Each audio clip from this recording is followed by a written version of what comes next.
E vamos tocar a bola direto e reto, né? Vamos embora, de primeira. Pelaipe, vou falar o nome de algumas figuras aqui, e aí você me fala o que vier à sua cabeça.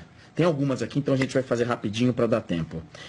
Alexandre Campelo, presidente do Vasco. Estou conhecendo ele, estou trabalhando com ele, é uma pessoa muito séria, muito correta, e tenho certeza que ele vai fazer um grande trabalho no Vasco. Eurico Miranda. Foi um grande dirigente do futebol brasileiro. Euriquinho. Não conheço. Bandeira de Melo.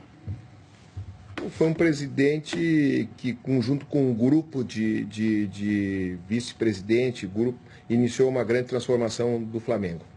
Ficou mágoa na sua saída do Flamengo, não? Pela forma que saí, ficou. Não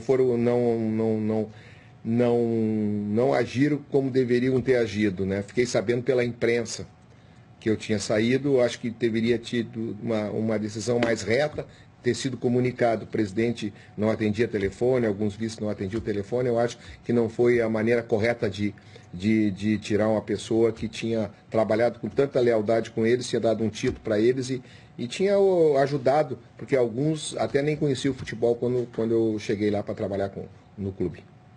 O Bandeira de Melo conhece futebol? Pouco. Como gestor, é um bom gestor, mas no futebol ele tem muito para aprender ainda. Ele tentava interferir? Nunca interferiu, porque estava aprendendo conosco. A última sobre ele. Encontra com ele? Já encontrou com ele depois? Encontro com ele, é uma pessoa muito séria, muito correta, não tenho nenhum problema, mas ficou a mágoa da maneira como saí do Flamengo, não posso. A pergunta aqui tem que ser feita de forma... E eu agradeço a franqueza. O nosso telespectador agradece a franqueza. Mano Menezes. Um grande treinador de futebol, meu amigo. Fui buscá-lo no dia 21 de abril de 2005, do Caxias para o Grêmio. E por que não deu certo no Flamengo? Porque houve problemas, né? Teve problemas que não foram com o grupo, que não foi com a diretoria de futebol, mas teve problema, não se adaptou à maneira que as pessoas queriam que acontecessem as coisas, e ele foi muito homem, muito correto, pediu para sair, pagou a multa rescisória. Primeira vez que eu vi um treinador sair e pagar sua multa, né, rescisória, os 2 meses do salário, pagou e foi embora. Ele falou sobre isso aqui. A imagem que ficou foi justamente o contrário. Foi de covardia. Foi de, tô indo embora e... Não, ele não estava... Não deu liga. Não deu liga e não estava satisfeito e pediu para sair e pagou a multa rescisória. Eu respeito isso, porque o clube às vezes não gosta de um treinador, demite e Sim. paga a multa rescisória. Eu acho que o treinador também tem o direito de pagar a multa rescisória e ir embora. Tite. Um treinador também que tive a honra, a felicidade de trabalhar com ele. Cresceu muito desde 2001, muito preparado, uma pessoa muito séria, muito correta, uma pessoa que preserva o trabalho, preserva a família. Realmente é justo estar onde está na seleção brasileira, né? Porque se preparou para estar na seleção brasileira. E tomara que Deus o abençoe e que ele consiga o título para o Brasil nesse ano da Copa. Filipão. Também vim iniciar no Grêmio. Pois todo mundo iniciou. Não, mas não foi comigo. Não foi comigo. Sei. Mas o Tite, eu tive o prazer de trabalhar com ele, né, em 2001 e com o Mano em 2005, 2006, 2007. Sim. E o Filipão veio de Caxias para o Grêmio em 87, o Dr. Raul Regis Freitas Lima era o vice-presidente de futebol, o presidente era o Paulo Odoni, e com ele veio o Celso Rotti, que era o seu preparador físico, a dupla que era Filipão e Celso Rotti. Foram campeões gaúchos pelo Grêmio, depois o Filipão saiu ali do Grêmio, foi para o Goiás, do Goiás foi para o Mundo Árabe, e do Mundo Árabe voltou em 93 para conquistar, trabalhar no Grêmio, conquistar a América de novo, tudo, entendeu? É um ser humano também fantástico, uma pessoa com um coração maravilhoso, amigo dos amigos, e um treinador que dispensa comentário, um treinador que é campeão, que é campeão do mundo, não precisa se dizer nada, né?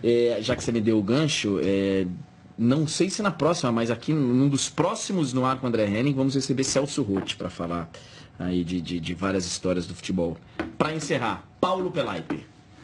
Olha, eu falar de mim fica difícil. Não, fica não. Mas eu sou um homem da minha família, né? Dos amigos dos meus amigos, né? E que agradeço a Deus todos os dias, né? Por ter chegado aonde eu cheguei. Eu tinha um sonho de trabalhar no futebol. Quando garoto, assim, quando comecei lá no futebol de salão, porque eu sempre gostei do futebol, né? O meu presente de 15 anos, meu pai me levou para ver Grêmio e Seleção Russa. Eu vi o Yashin jogar no Estádio Olímpico, né? No dia 16 de fevereiro de 1966.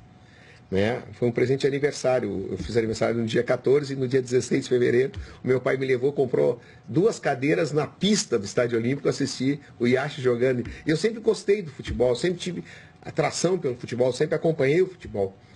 E trabalhar no futebol era um sonho. E eu consegui realizar esse sonho. Então eu sou uma pessoa realizada. Por quê? Porque tenho a minha mãe viva, né? Eu tenho meu irmão, minha família, eu tenho uma mulher maravilhosa, eu tenho 2 filhos, um mora casado, mora em Sydney, na Austrália, e o outro está aqui em São Paulo, né? Veio de Porto Alegre hoje, depois do programa, eu vou jantar com ele, beleza? Então, eu me sinto realizado e estou muito feliz, né? E agora, trabalhei sempre em grandes clubes do futebol brasileiro, conheci grandes pessoas, fiz muitas amizades e hoje eu estou trabalhando, a gente está trabalhando, a gente já é uma dádiva divina, a gente está trabalhando e está com saúde, André. E também tem um detalhe importante, André. A filosofia do vice-presidente de futebol, né, como eu falei, o nosso vice-presidente Fred Lopes e o presidente Campelo, de que os grandes reforços do Vasco nesse primeiro momento é colocar o salário em dia. Isso é o clube, a diretoria do clube, né, vem isso. Está em dia? O mês de janeiro já foi pago, o mês de fevereiro já foi pago, né? E nós temos, por exemplo, o mês de março, nós temos até o dia 20 de abril para pagar dentro de um acordo com os jogadores. Tem algumas pendências, que a gente não pode chegar a dizer que está totalmente em dia, né? Nós temos algumas pendências de imagem ainda, mas o presidente agora, dia 23 de abril, vai fazer 3 meses. Ele assumiu dia 23 de janeiro, entendeu? Pelado, desculpa te interromper. Sim, pois não. Quando eu te perguntei se está em dia, você foi lá em janeiro. Essa era a praxe no Vasco? Tá tanto tempo atrasado assim que a gente tem que voltar 3, 4 meses para falar? Não. Porque assim... Não, eu tô dizendo assim... Não, eu sei, mas é porque assim, no momento em que a gente está acostumado... Não, então, só tem 2, 3 meses, porque... Não, isso está pago já. E sim, mas antes não era assim? Não, é que tinha alguns problemas de atraso, todo mundo sabia, a imprensa sabe, o presidente, quando assumiu, já pagou o mês de novembro, que tinha pendência. Então ele assumiu em janeiro para pagar novembro. Pagou novembro, entendeu? Que coisa de louco. Tem uma pendência, que todo mundo sabe, do mês de dezembro ainda, para honrar os compromissos que está sendo equacionado. São esses assuntos, porque esses assuntos, eu gosto de falar de futebol. Eu sei, e nós vamos chegar lá. Mas o que eu digo? Então, porque essa parte, sim, de salários, de compromissos, né? Eu não vou poder fugir do programa. Sim. Nós agregamos apenas um jogador dentro desse grupo. Que nós acrescentamos o Giovanni Augusto, que não estava sendo utilizado no Corinthians. E numa situação especial que o Corinthians, né, em função da relação que nós temos com o Duílio, nós temos com o Andrés, paga uma boa parte do salário. Uma boa parte do salário do atleta é pago pelo Corinthians e o Vasco paga uma pequena parte, entendeu? E nós estamos procurando um a um dos atletas que nós temos pendência. E aí que estamos eu vou chegar. Negociando, o vice-presidente está negociando, pessoalmente ele está negociando com os atletas. Porque tem que ter uma relação de, né? De confiança. E aí, por isso que eu estou falando que respinga no seu trabalho. Mas nós estamos criando isso aí, mas se você você olhar os jogos do Vasco, você vai ver que isso não está afetando, porque os jogadores dentro de campo se doam e dão até mais do que tem condição de dar, porque são profissionais, que isso é importante ressaltar no momento desse, o profissionalismo Os jogadores, o Vasco classificou para a Libertadores da América. Né? E num momento que estava muito delicado. Exatamente. O ambiente estava... Isso mostra que os atletas são muito profissionais. Bandeira de Melo. Foi um presidente que, junto com um grupo de vice-presidente, iniciou uma grande transformação do Flamengo. Ficou mágoa na sua saída do Flamengo, não? Pela forma que saí, ficou. Não foram... Não agiram como deveriam ter agido, né? Fiquei sabendo pela imprensa que eu tinha saído, acho que deveria tido uma decisão mais reta, ter sido comunicado. O presidente não atendia telefone, alguns vices não atendiam o telefone, eu acho que não foi a maneira correta de tirar uma pessoa que tinha trabalhado com tanta lealdade com eles, tinha dado um título para eles e tinha ajudado, porque alguns até nem conheciam o futebol quando eu cheguei lá para trabalhar no clube. O Bandeira de Melo conhece futebol? Pouco. Como gestor, é um bom gestor, mas no futebol ele tem muito para aprender ainda. Ele tentava interferir? Nunca interferiu, porque estava aprendendo conosco. A última sobre ele. Encontra com ele? Já encontrou com ele depois? Encontro com ele, é uma pessoa muito séria, muito correta, não tem nenhum problema, mas ficou a mágoa da maneira como saí do Flamengo, não posso... A pergunta aqui tem que ser feita de forma... E eu agradeço a franqueza. O nosso telespectador agradece a franqueza. O Pelaipe, o Vasco corre algum risco de agora perder algum jovem jogador para poder dar uma respirada financeira? E aí esse assunto do Paulinho, quem trata é o presidente e o vice de futebol. Mas você deve ter ouvido falar. Eu ouço falar o que vocês ouvem falar. Você não tem nenhuma informação diferente da nossa? Não. Do Pretzel? Sabe que o Pretzel até é um querido amigo que iniciou no Sul, né, as suas atividades. É um repórter muito bem informado. A gente aguenta ele agora. Com boas fontes, agora está brilhando aqui. Né, mas é que ele disse que vai ser difícil segurar o Paulinho. Olha, eu não posso dizer, o Paulinho para mim, é o melhor jogador da geração 2000, na minha opinião. Essa é a minha opinião. Mais que o Vinícius Júnior? Na minha opinião, é mais completo. É mesmo? Na minha opinião. Respeito. Sim, respeito qualquer outro tipo de opinião. Estou dando a minha, entendeu? E a gente pode acertar. Você tem uma rodagem de futebol, você tem direito a ter a sua opinião. A gente pode acertar e pode errar. Futebol a gente acerta e erra. Eu tenho isso. Agora, é um jogador, é uma joia que o Vasco tem agora. Proposta no Vasco, que eu saiba, não chegou. Certo? Não chegou. Agora, se chegar... Quem vai tratar o assunto é o vice-presidente de futebol. Mas óbvio que você vai dar a sua opinião. A sua opinião é de que tem que ser uma muito boa. Não, a minha opinião. Eu